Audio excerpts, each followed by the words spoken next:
What is up, guys? Welcome back to another video. Today, we are going to be predicting UFC Fight Night OKC Dricus du Plessis versus Kamaru Usman. It's an okay card. Really kind of carried by, I feel like, just these two fights. I'm not gonna lie. This isn't a great card. I'm not gonna lie. I'm literally doing none of the prelims. Where I know some of the guys on here, like I know Alvin Hines, literally only because I have a card from him.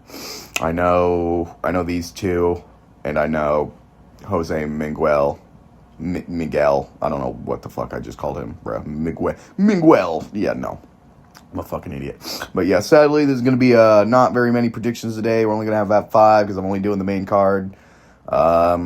Obviously, main event's going to be a banger. I think the co-main's going to be pretty fun. Other than that, this is like a 4 out of 10 card, guys. I'm not going to lie. It's really only the main event and co-main. Hopefully, the fights are bangers, even though we don't really know them. That's definitely happened before with like the Moicano versus Duncan card. That was a good card, and there was really no name value on that card. So, we can still have a good card. So, let's just get into this shit. First fight on the main card, we start off with Tommy McMillan versus Alberto Montez. Both of these guys kind of up-and-comers in the division. Obviously, Tommy McMillan undefeated. Montez I don't think his loss in the UFC. I think his loss came before the UFC, so still defeated in the UFC.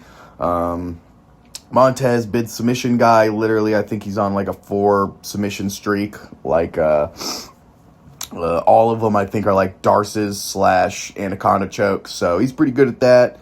Tommy McMillan, obviously, good on the feet, but can wrestle too. Was a state champion wrestler in high school, I'm pretty sure. I'm not sure if he actually did college wrestling, but I'm pretty sure at least in high school he was a good wrestler. But this is a hard fight because, I think... Shit. I think Tommy McMillan is, okay. I don't think he's the best prospect. I definitely think he's going to, kind of like Luke Riley, bound to get fraud checked kind of soon. And I think it's a better chance than Luke Riley against Kai Kamaka III. But I think I'm going to go Luke Riley here. I think Montez is good, pretty decent on the feet. Like I said, got really good submission game. But, I think Tommy McMillan's just going to be too much for him, I think, on the feet. I think Tommy McMillan's going to, pressure him. And I hope he's not going to shoot any dumb, shitty takedowns that are going to, get himself darced or anaconda'd. I'm hoping Tommy McMillan's smart enough to know not to do that. And I'm, hope he's watching the film.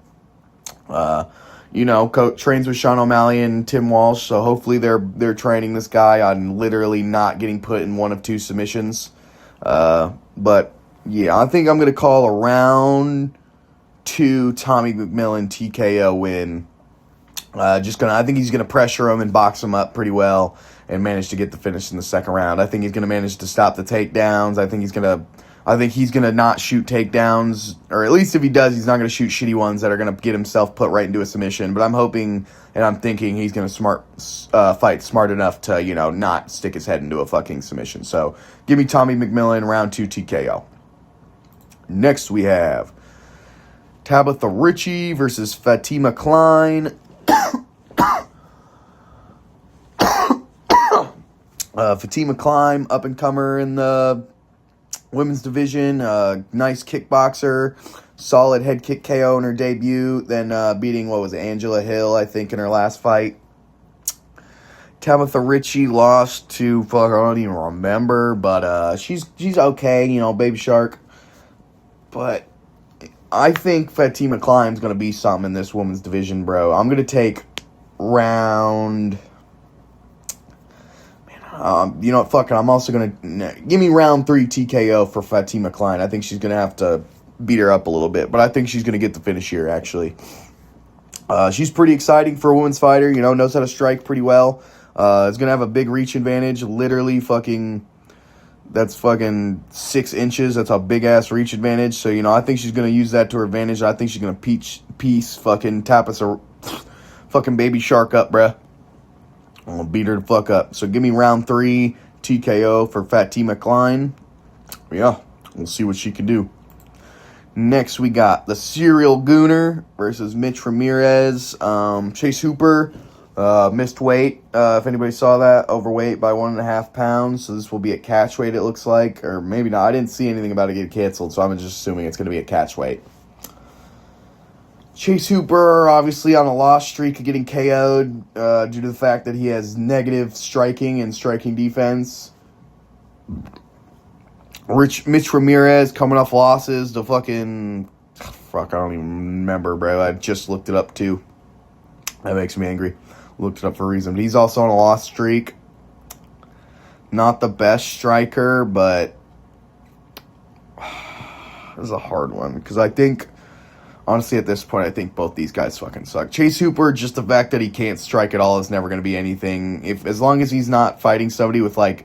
zero grappling, he's not going to be able to do anything, bro, because he's got, like, no muscle mass either. Like, literally, this dude looks like your average, like, 16-year-old, bro. Like, I mean, how the fuck is this guy a UFC fighter? I'm not going to lie. Like, I know he'd fucking choke my ass out in, like, 5 seconds, but, like, can we all just admit this dude does not look like he should ever be anywhere near a UFC octagon? I think Chase Hooper sucks, bro. I'm going to take Mitch Ramirez by round 1 TKO. I don't think Mitch Ramirez is that good either, but I think literally the fact that Chase Hooper has negative fucking striking is going to fucking come to bite him in the ass again. I know, once again, Mitch Ramirez also kind of garbage. I don't know what these odds are. I have no idea how the fuck Chase Hooper is such a big favorite after what he's fucking done the last few times. But... yeah, I really have no other reasoning other than I just think Chase Hooper's negative fucking grappling or striking is going to get him chinned again. Maybe... fuck. Yeah, I'm not changing I was about to change it, but no. Give me round 1 Mitch Ramirez TKO over Chase Hooper. Bro's not going to fix anything in his striking. You would think... because the last 2 fights, it also just seemed like he just wasn't shooting takedowns. I don't know if he's normally somebody that shoots takedowns. Those were my first 2 fights watching him, was literally his lost streak, Hernandez, and whoever the last guy, Aswell Jr. But, so I have no idea if he actually even shoots takedowns, because I feel like in those fights he literally shot 0 takedowns and just tried to strike and obviously got pieced the fuck up.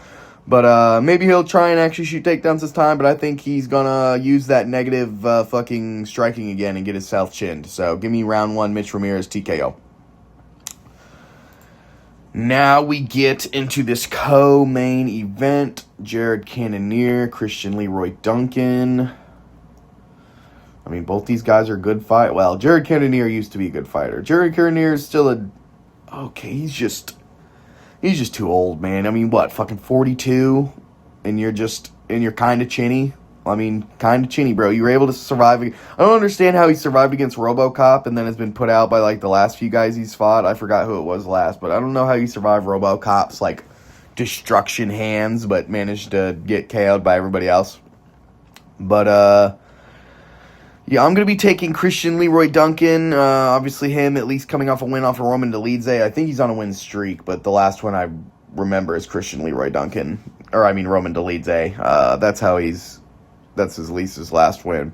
But I think Christian Leroy Duncan is kind of just going to be faster, and, it's just kind of going to be a young man taking the Unks out, bro. I mean, I feel like it's really only that. Jared Cannonier, if he was younger, I think would have a much better shot, Still has a lot of power for being as old as he is, 42, obviously. Still has a chance to absolutely chin the fuck out of Christian Leroy Duncan, because I'm pretty sure he literally got rocked by Roman Dolidze with like a spinning back fist or something. So, yeah, you can't let shit like that happen against Jared Cannonier, because he'll put your ass out. He punches pretty hard. But I think Christian Leroy Duncan is honestly just going to use his speed and his youth to fucking kind of speed mog this guy. It's going to be kind of sad. Everybody's going to be thinking about prime Cannonier, but sadly this ain't prime Cannonier. It's old man Cannonier. So give me round 2 TKO for Christian Leroy Duncan. I think Cannonier will...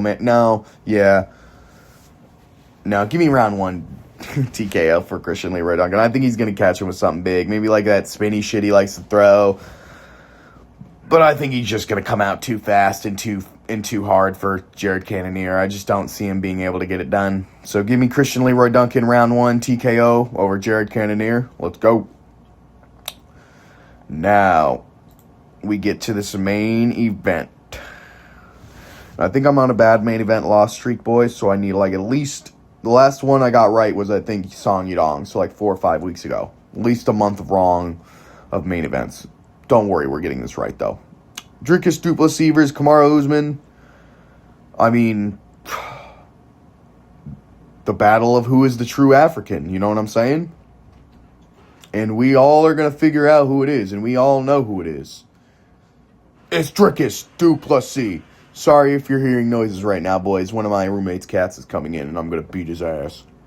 But, yeah, no, I'm taking Dricus du Plessis. And I'm going to take him by... I'm definitely taking him by TKO. I just don't know what round. I think it's probably going to be later. Kamaru Usman, obviously, Dricus' last fight got smudged to death by Khamzat Chimaev. Obviously, Kamaru Usman's last win is smudging to death Joaquin Buckley. But Dricus isn't Joaquin Buckley. For one, I think Kamaru Usman isn't nearly as, I don't think is as like powerful and isn't going to be able to hold down Dricus as much. And also, he doesn't have as much as a submission threat as Khamzat Chimaev. I think that's one of the biggest reasons Dricus just decided to apparently think he was going to win by not moving. I don't know how that's like literally the only option for you is, okay, I can't get submitted, so I should just lay here and not do anything. That'll help me win. Yeah, I couldn't fucking tell you, bro.